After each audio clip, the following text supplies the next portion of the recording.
Morning students. Good morning. रोज एक कहानी आप लोग सुनते हैं हमसे।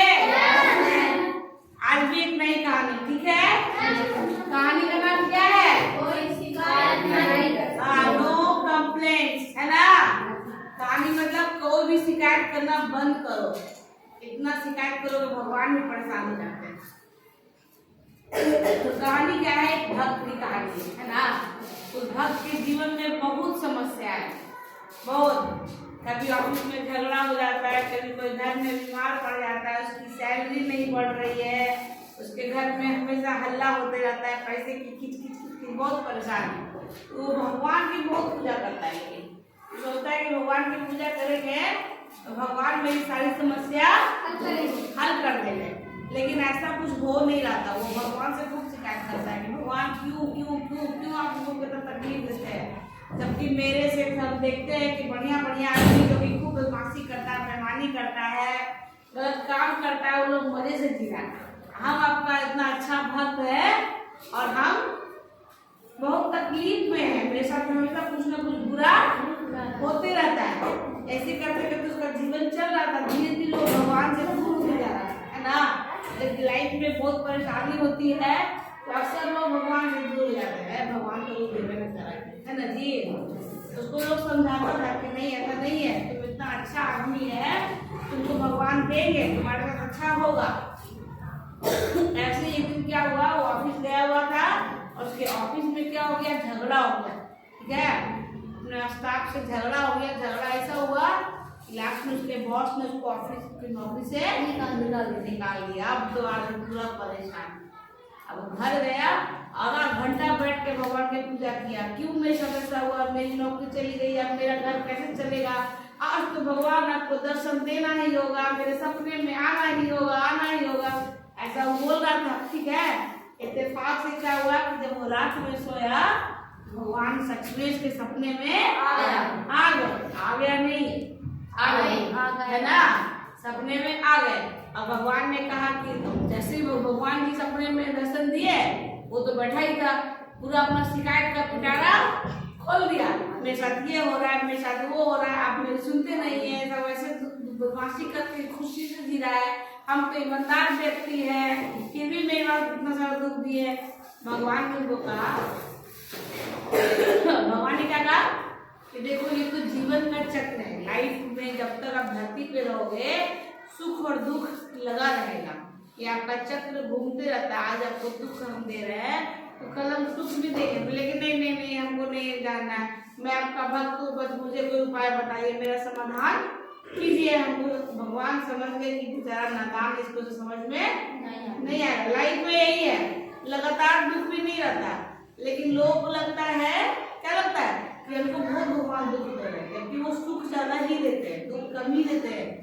लेकिन लोग को जब दुख मिलता है ना तो लोग बहुत चिल्लाता है ना। सुख मिलता है तब तो ना चिल्लाता है, भगवान थैंक यू बोलता है, कोई नहीं बोलता, हम चिल्लाते हैं ना।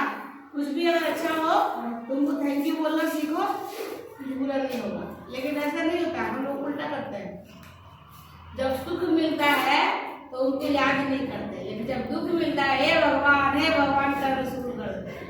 वो व्यक्ति भी वैसा ही था, भगवान को समझा रहे थे, समझ में उसको नहीं आ रहा था। अच्छा, भगवान जहाँ पे उसको दर्शन दिए थे, उस सीन में पीछे एक पर्वत का पेड़ था, बड़ा सा पेड़। चलो तुम्हारा परेशानी हम सॉल्व करते हैं। वही बात हुआ, भगवान सच्चे हमको भगवान बोले क्या कि तुम एक काम करो, तुमको इतना परेशानी है ना, इतना भी परेशानी है, सब को कागज में लिख दो, ऊपर पोटली बना दो, है ना, और पोटली को जाके बरगद के पेड़ में बांध देना, तुम्हारा सारा परेशानी खत्म कर देंगे। अब वो आदमी पूरा खुश, चलो आज से मेरा परेशानी खत्म, पूरा एक्साइटेड है ना। लेकिन तुम्हारे पास एक ऑप्शन है, एक शर्त है। क्या शर्त है? तो जब तुम वहाँ पर पोटली बांधोगे तो वहां पर से दूसरा पोटली तुमको उठा के लाना होगा। बरगद का जो पेड़ है, उस पेड़ में तुम जब पोटली बांधोगे तो दूसरा पोटली एक्सचेंज ऑफर है। मॉल वगैरह में चलता है ना, एक के बदले ये लीजिए, इसके बदले वो लीजिए।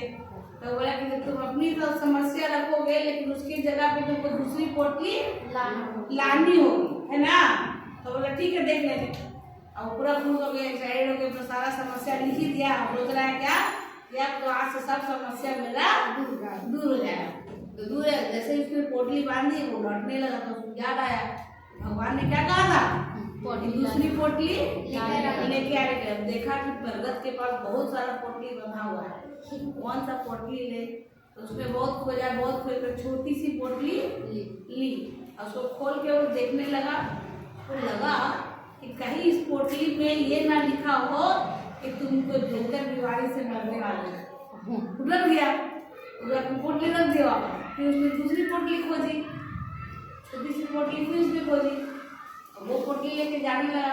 फिर उसने सोचा कि कहीं इसमें ये ना लिखा हो फिर तो मेरा अपना इसकी मौत होने वाली है। फिर उधर गया, अब क्या करे, फिर उधर गया बरगद के पास।